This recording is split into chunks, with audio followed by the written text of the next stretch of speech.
Hey guys, thank you so much for clicking on today's video. My name is Annalise and this is my channel where we get planty with it.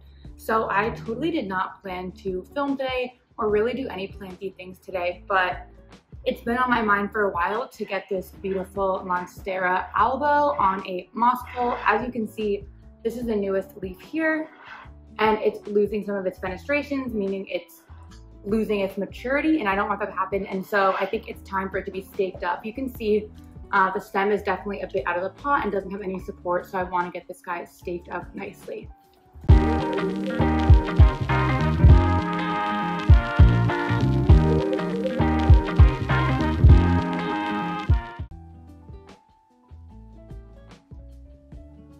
So I have this really cool product that my friend actually found for me on Amazon that I'm going to be using today as a moss pole. I do want to do an entire video on just different types of moss poles because I've gotten so many awesome suggestions from you guys about what kind of moss poles to use for LECA.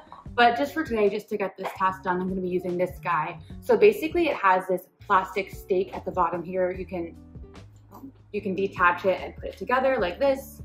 And then it's completely plastic, so it's totally fine being submerged in water. You can fill this part with whatever medium you would like. So you can use sphagnum moss.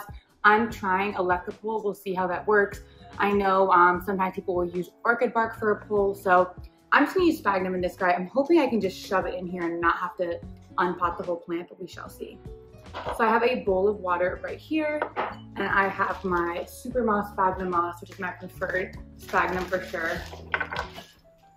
And I'm just gonna put some in the water so it can soak, so it's wet when I put it into the actual pole. I find that to be kind of the easiest way to do it. So sometimes in the moss, there's these little strings. They're totally harmless and completely fine, but they do bother me a little bit. I don't know why. So if I'm not busy, I'll usually pick some of them out. Obviously can't get all of them out, but just some of them. And then I'm gonna start just stuffing in here. Pretty straightforward. I know there are definitely cheaper ways to do this. I know people will make their own moss poles like this using like plastic netting. I think that's an awesome way, and I definitely want to try to do that next. But just for a quick moss pole, if you don't feel like, you know, investing the time in making your own entirely, I feel like this is a good solution. I don't know how well they, okay. I'm seeing the better way to do it is to fill it from both sides instead of trying to squish it all the way through. But I don't know how well these guys stack. I wonder, oh. Well, I guess if you have another one, you can just use this connector piece, put it on top, and stack another pole. So that's a good feature. Because I definitely think this Albo will outgrow this moss pole pretty quickly, but hopefully not until the spring. It has been growing really fast though. I'm not sure why. Have you guys ever tried using a pole with LECA in it?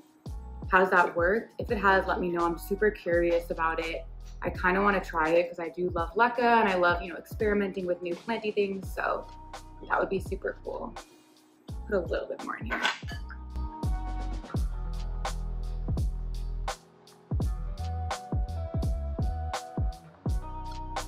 This is so much easier than making an entire moss pole. This is taking like 5 minutes. This is so good.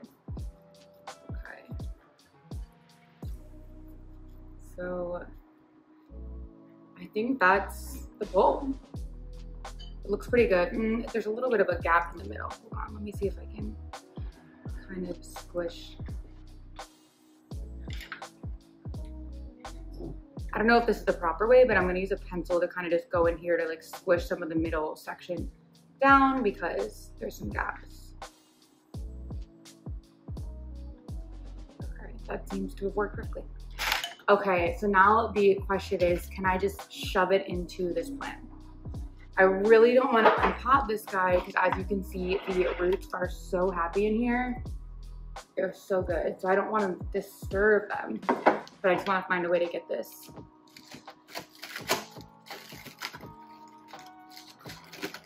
I know I'm gonna break some roots before anyone says that, I know, but I think this might disturb it less than trying to take the entire plant out of its pot. But I'm getting a little stuck. Okay, okay, that's kind of in. It's a little bit like I had to put it to the side of the stem here because it wouldn't fit behind it. There wasn't enough space. But I think it's gonna be okay to kind of attach and grow into the pole. Plus there's an aerial root that's like pressed right up against it, which is awesome. These poles come with 2 in a pack, and they also come with some twine that you can use to tie your plants up. Now I usually use the typical like gardening Velcro tape, but you know, maybe I'll just use the twine they included since it's in here. Feeling so tired today. The change of like daylight with daylight savings has been hitting me hard. I mean, it's always hard, I always hate it, but I don't know, this year just feels really depressing. Like right now it's 3:50 and it's just sad knowing that it's gonna be dark in just a couple hours. I hate it. Okay, so here's the twine. I'm just gonna take a little piece here. Honestly, this probably doesn't even need to be tied to the pole because it's touching it and like really hugging it, but I'll just tie it just for effect.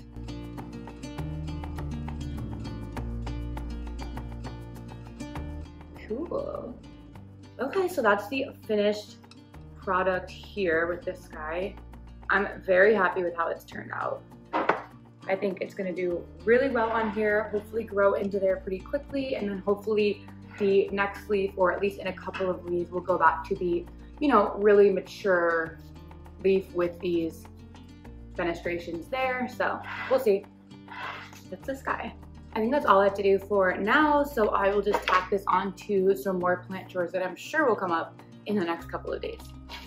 Hey guys, so I don't know how long it's been since I last filmed for plant chores, maybe about a week ago. I don't really know, I just end up kind of filming whenever I have stuff that I need to do. But last night when I was looking at some of my plants, I realized there was a slight spider mite situation.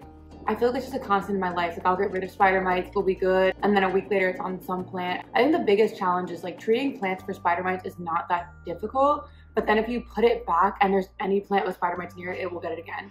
And I always seem to miss at least one plant that has them and then ends up transferring it to every other plant that I've already treated. So I took off the entire shelf that the plants were on. I've only seen spider mites on 2 of these plants, but I'm really trying to avoid having this constant issue because it's tiring. So I have all my plants in front of me here, and I'm just gonna go through and clean all the leaves. I don't know if I've gone into detail about how I treat pests. I think I kind of have talked about it a little bit, but I like to really go through and clean each individual leaf with both neem spray and this Captain Jack's Dead Bug. I use both these, and I will literally manually wipe down every leaf. I found that works the best for me in terms of getting spider mites off.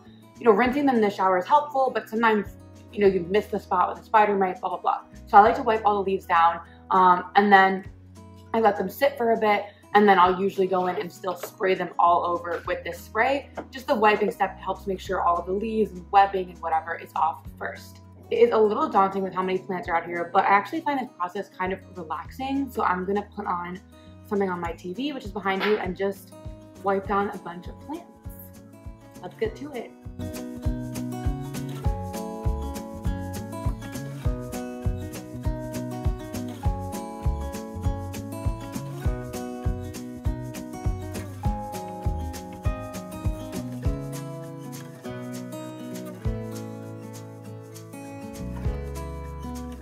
Okay, I don't know if you guys can see this, but on my Florida green, or actually, sorry, my pedatum, there's some weird spots on this leaf. Let me try to put it close here. I thought it was just watermarks, but it's not coming off, and there's one more leaf that there's spots like that on. I'm kind of worried it's like a bacterial thing because it definitely looks pretty odd. Yeah, I'm gonna cut off the 2 leaves with it on it just because I don't want to deal with any sort of bacterial issue. Because that looks so weird. I don't know what that is. If you know what that is, comment down below. But anyway, we're letting go of 2 leaves. That's totally not a big deal. Oh, I'm sad. I do like this one leaf. Maybe I'll just cut off the bottom of this leaf because it only has 1 spot. Yeah. Okay, back to leaf cleaning.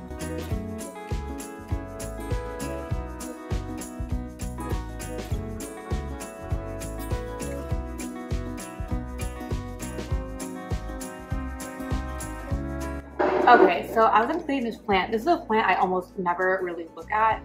I don't know why, it is a pretty plant, and I really don't pay attention to it. But it's looking kind of weird to me. I'm seeing like more of these weird spots, and I don't know what that is, and I don't love that. So I think I'm going to take a little cutting just as insurance in case this plant continues to go downhill. But yeah, I'm just going to take a little cutting, I'll root it in water, and hopefully this guy will bounce back. This is one of the ones I did see spider mites on, but it's weird because the little spots don't look like spider mite damage, so I have no idea what would be causing that. I've never had thrips, so I don't really know what thrip damage looks like, but from what I've researched, it doesn't look like this. But I'm going to take this little top cutting, and I will just root this guy up as kind of a little bit of insurance for this plant. Okay, that's kind of a bummer. Don't know what's going on with you. I mean, their roots look fine, so it's not like dying in that way, but okay. Moving it to the side, moving on.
Okay, wow, I just cleaned a whole lot of plants. Honestly, it goes pretty quick if you're just like watching TV, doing something you like, listening to music, and then just wiping it down. I find it pretty relaxing.